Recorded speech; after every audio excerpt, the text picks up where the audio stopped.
Oi, hoje estamos aqui para gravar o 5º capítulo desse livro, O Maravilhoso e Bom Deus, de James Bryan Smith. Estamos no capítulo 5, na parte 2 desse capítulo. Nós falamos nesse capítulo, iniciamos esse capítulo falando sobre a bondade de Deus, de como Deus não nos vê através dos nossos pecados. Os nossos pecados estão perdoados pelo Senhor. Desde o momento em que nos arrependemos e mudamos as nossas atitudes, o Senhor, Ele nos perdoa. E todos os benefícios que Ele nos dá, não é porque somos bons, porque não somos. Ele nos dá todo o bem que temos, como casa, carros ou família, pela bondade dele, porque ele é bom, não por merecimento. Nada que temos é por nosso merecimento e nunca será. Vamos iniciar a nossa leitura de hoje? O tema de hoje é: Deus ama os pecadores. No que provavelmente é o trecho mais famoso de toda a Bíblia, Jesus diz: porque Deus tanto amou o mundo que deu seu único Filho, para que todo aquele que nele crê não pereça, mas tenha a vida eterna. Pois Deus enviou o seu Filho ao mundo, não para condenar o mundo, mas para que este fosse salvo por meio dele. João 3, 16, 17. Essa passagem tem trazido conforto a inúmeras pessoas e é considerada por muitos um resumo de toda a Bíblia. Jesus explica aqui a razão de sua missão. Deus amou o mundo e quis salvá-lo.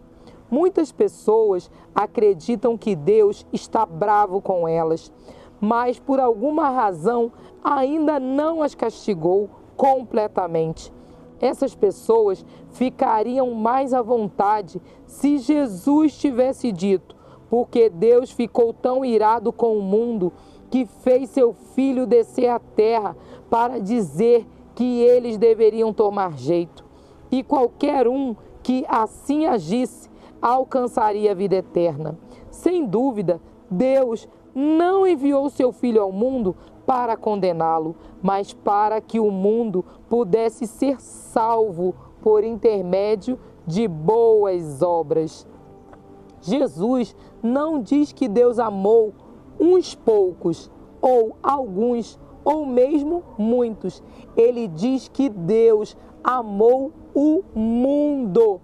E o mundo, como nós o conhecemos, está repleto de pecadores. Portanto, Deus precisa amar os pecadores. Jesus não disse: porque Deus amou os bons, os justos, os religiosos, Ele deu seu Filho. Ele disse que Deus amou o mundo que engloba todas as pessoas, até mesmo os pecadores. O apóstolo Paulo ecoa essa visão ao escrever: mas Deus demonstra o seu amor por nós. Cristo morreu em nosso favor, quando ainda éramos pecadores. Romanos 5:8. Deus ama a despeito da condição falida e pecaminosa do amado. E essa é a única prova real de amor genuíno. Uma das mais conhecidas parábolas de Jesus é a história de um pai e seus 2 filhos, que reverbera nosso desejo profundo de sermos amados incondicionalmente por Deus.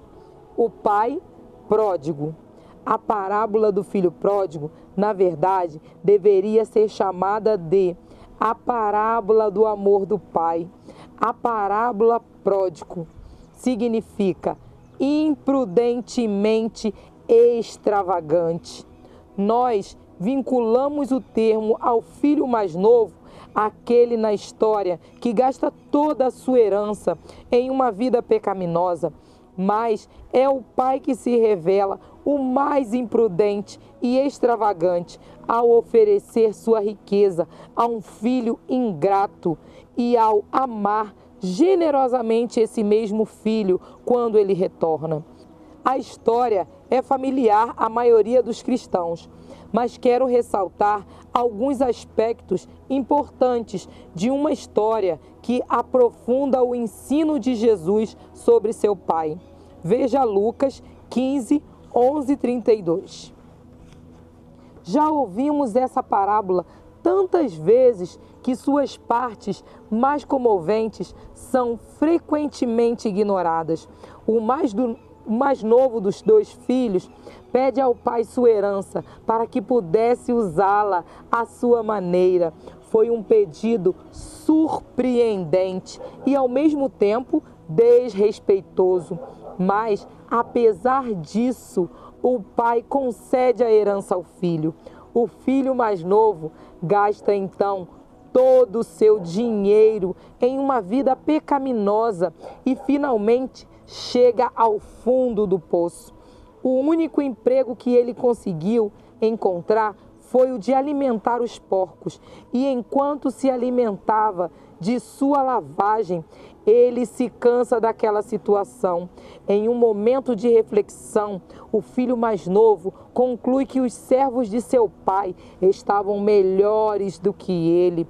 Então, decide procurar o pai e confessar seu fracasso, pedindo para ser um de seus servos. Nesse ponto, a história dá uma reviravolta surpreendente.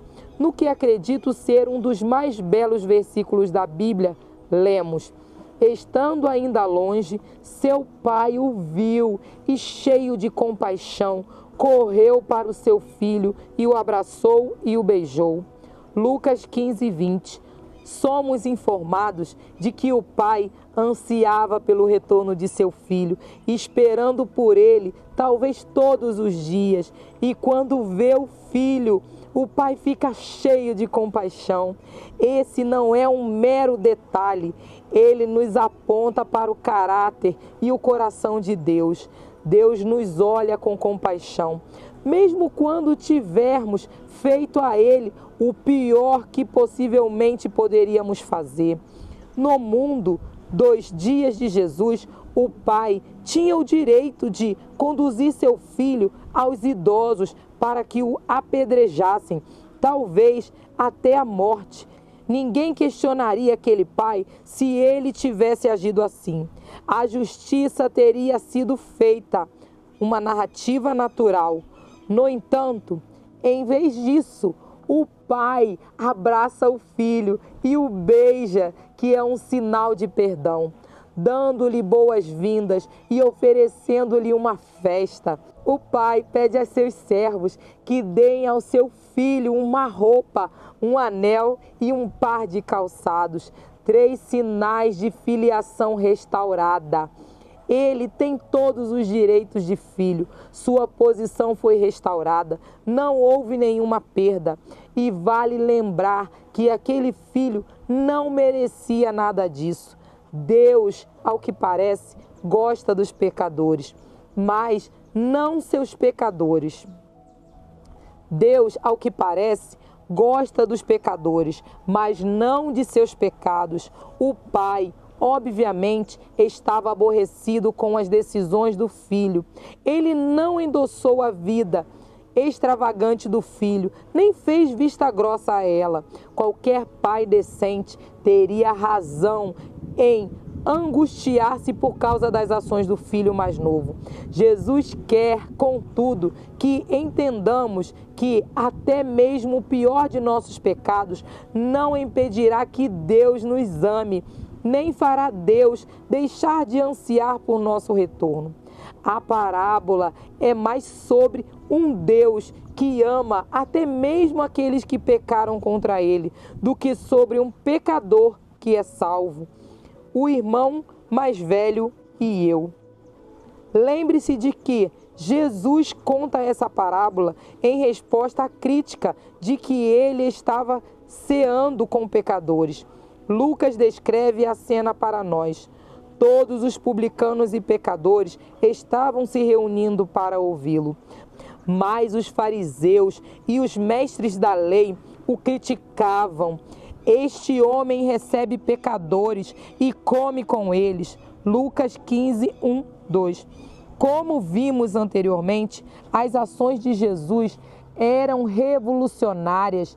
Nenhum rabino jamais cearia com pecadores conhecidos, e os fariseus o criticaram abertamente por isso. Muitos de nós tendemos a concentrar nossa atenção no filho pródigo e no pai, mas a segunda metade da parábola, Lucas 15, 25, 32, revela o principal objetivo da história contada por Jesus. A parábola não se destinava aos oprimidos e marginalizados, tanto quanto aos judeus e devotos que não conseguiam aceitar a mensagem radical sobre o amor incondicional de Jesus.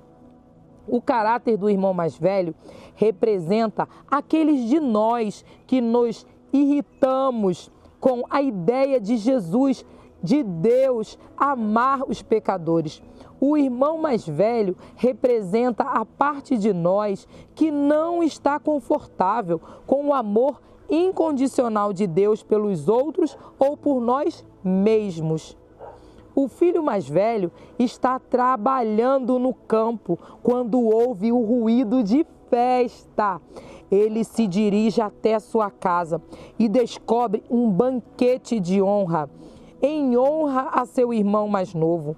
Então reclama ao pai: isso é injusto.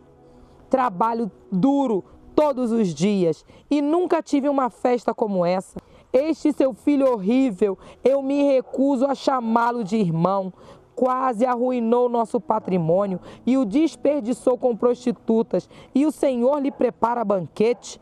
O irmão mais velho tinha o direito de estar zangado. Ele nunca desrespeitaria o pai, nunca agiria egoisticamente. E apesar disso, o filho mais novo, que tinha feito tudo isso e muito mais, é saudado como um herói. O pai lembra ao filho mais velho que não há injustiça em suas ações. Ele diz: tudo o que eu tenho é seu. Em outras palavras, você tem as mesmas coisas que seu irmão tem. Essa parábola assemelha-se à dos lavradores na vinha que trabalharam quantidades de tempo diferentes e receberam o mesmo salário.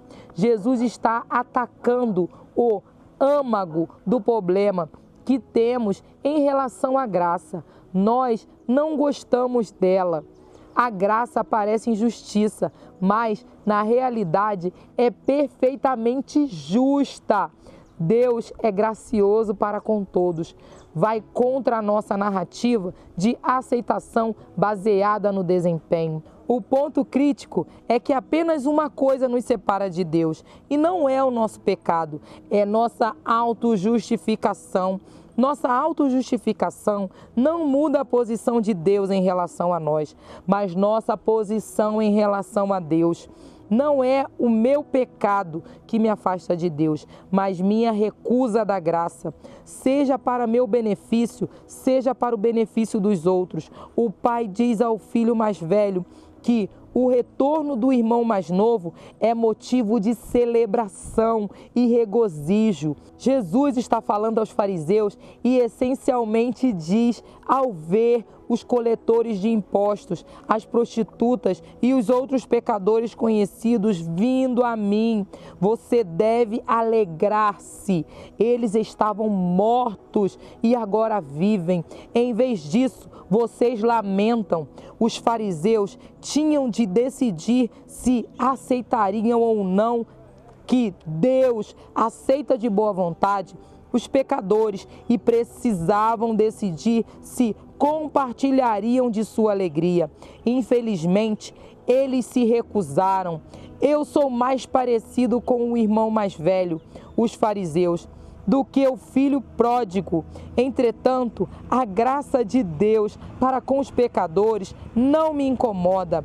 É com a graça de Deus comigo, que algumas vezes tenho dificuldade. Minha narrativa de merecimento de favor está tão profundamente incorporada em meu modelo teológico que considero difícil acreditar no amor de Deus. Por essa razão, fiquei tão comovido com o poema que descobri num livro empoeirado de uma antiga biblioteca. E aí, você acredita que o seu pecado, o meu pecado, nos afasta de Deus? Não. O que nos afasta de Deus é não reconhecer que Deus é maravilhoso e é misericordioso para nos perdoar dos nossos pecados. Ele nos aceita como somos. Não podemos permanecer como estamos. Precisamos entender que o Senhor, Ele necessita que mudamos de posição, mudamos de atitude, reconhecemos que falhamos, reconheçamos que pecamos e voltemos para Deus. Essa é a importância. Não é o que você fez, é o que você vai fazer depois que você conhece o Senhor. É o que você vai fazer depois do arrependimento. E aí? Pense nisso, mude a sua vida. Entenda que Deus, Ele é maravilhoso e Ele é poderoso para te perdoar. Ele perdoa sim, independente do que você tenha feito. Se você matou, se você roubou, tantas outras coisas que você possa ter feito. O Senhor é poderoso para fazer, como Ele fez com Mateus. Mateus, o apóstolo Mateus, ele era coletor de impostos. Ele era cobrador de impostos, ele ia lá, cobrava as pessoas. E ele era tido como vilão naquela época. Mas o Senhor o escolheu e a partir do momento que o Senhor escolheu Mateus, ele mudou de postura, ele mudou de posição. E é isso que o Senhor espera de nós, que possamos a cada dia entender que quando reconhecemos o Senhor como o único e suficiente Salvador nas nossas vidas, mudamos de atitude e transformamos a nossa vida. Vamos orar para agradecer ao Senhor por mais um dia de leitura. Se você não curtiu, não compartilhou e não se inscreveu, vai lá, compartilha com seus amigos as leituras. Essa leitura irá salvar a vida de alguém. Alguém que se acha miserável, que se acha indigno da graça de Deus. Mas todos nós nunca seremos dignos. Nunca alcançaremos a misericórdia de Deus através das nossas atitudes. Somente através do nosso arrependimento e mudança de vida. Que o Senhor possa abençoar a sua vida, abençoar a sua casa e abençoar aquele amigo, aquele parente que você vai compartilhar. Vamos orar para agradecer ao Senhor. Senhor, muito obrigada por esse dia. Obrigada, Senhor, porque a cada dia entendemos que não somos dignos e nunca seremos, Pai, de tudo que o Senhor nos dá. Mas sabemos que o Senhor é misericordioso para conosco e abençoa as nossas vidas e nos guarda e nos livra de todo o mal. Muito obrigada pelo teu amor, pelo teu cuidado conosco, Pai. Continua abençoando as nossas vidas, a nossa casa, os nossos trabalhos, os nossos amigos, Pai. Todos aqueles, Pai, que necessitam de Ti, possam ser alcançados. Em nome de Jesus. Amém e amém. Até o próximo dia de leitura. Tchau!